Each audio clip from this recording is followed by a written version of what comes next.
আমি প্রথমেই ধন্যবাদ দিচ্ছি আমাদের সকল আশুলিয়া কম্পিউটার সমিতির সকল সদস্য ভাইদেরকে এবং আমাদের ঢাকা থেকে আগত সকল সদস্যদেরকে। তো ধন্যবাদ দিচ্ছি যে আমরা এত শত ব্যস্ততার কারণে সজন ভাই, ওসমান ভাই, এরপর আসিফ ভাই সহ আমরা সবাই এখানে একত্রিত হতে পারছি। আজকে আমাদের আরো 3-4টা প্রোগ্রাম চলতেছে, প্রত্যেক দিনই চলতেছে। আগামী দিন ইভেন উত্তরা কম্পিউটার সমিতির প্রোগ্রাম, মতিঝিল কম্পিউটার সমিতির প্রোগ্রাম। তো সবাই কিন্তু আসলে নিতে চায়, সজন ভাইয়ের মতো লোকজন যারা আছে ওনাদেরকে সবাই চায় যে ওনাদের থেকে কিছু শেখার জন্য। আমি স্পেশালি কিন্তু কিছু শিখতে আসছি ওনার কাছ থেকে, আলহামদুলিল্লাহ অনেক কিছু কিন্তু শিখলাম। তো প্রতিনিয়ত আমরা আসলে লার্নিং এর মধ্যে আছি। আমরা গোল্ডেন ট্রেড আপনারা জানেন যে আমরা লোকাল প্রোডাকশনে বিশ্বাসী।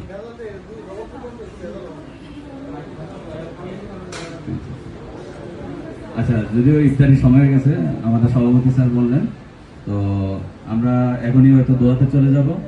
তো সবাইকে আন্তরিকভাবে ধন্যবাদ দিচ্ছি, কারণ আমি গোল্ডেন ট্রেড থেকে আসছি আমাদের প্রতিনিধি হিসাবে। আমাদের এখানে যেটা সজন ভাই বললো, 1 মিনিট একটু আমি বলে নেই, কারণ ইফতারের পর আমি থাকবো না। তো 1 মিনিট একটু বলতেছি যে সজন ভাই বলতেছিল যে এই এলাকায় সেল তো মোটামুটি ফল করছে। আমি বললাম না, আমাদের সেল কিন্তু ফল করে নাই, কারণ আমরা কিন্তু আইটি বেস কোম্পানি। আমরা আইটিতে কিন্তু নাই, আমরা আইটিতেও আছি, আবার ইলেকট্রনিক্সও আছি।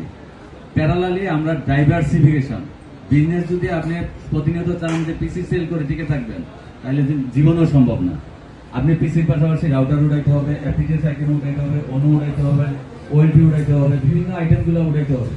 উঠে কিন্তু আপনার ধরেন এখানে অনেক আইএসপি আছে, ওদের সাথে যেমন হাবিব ভাই আছে, ভালো একটা বিজনেস করে আলহামদুলিল্লাহ। এরকম যারা সিনিয়র আছে ওনাদের থেকে পরামর্শ নিতে হবে। পরামর্শ নেওয়া কিন্তু পাপের কিছু না। হুজুর সাল্লাল্লাহু আলাইহি ওয়াসাল্লাম বদরের যুদ্ধে পরামর্শ নিছে। একটা এরিয়াতে পানি জমেছিল, ওই এরিয়াতে কাফেররা যাতে এদিক দিয়ে না আসতে পারে, এই জন্য ওদেরকে এদিক দিয়ে সুযোগ করে দিছে।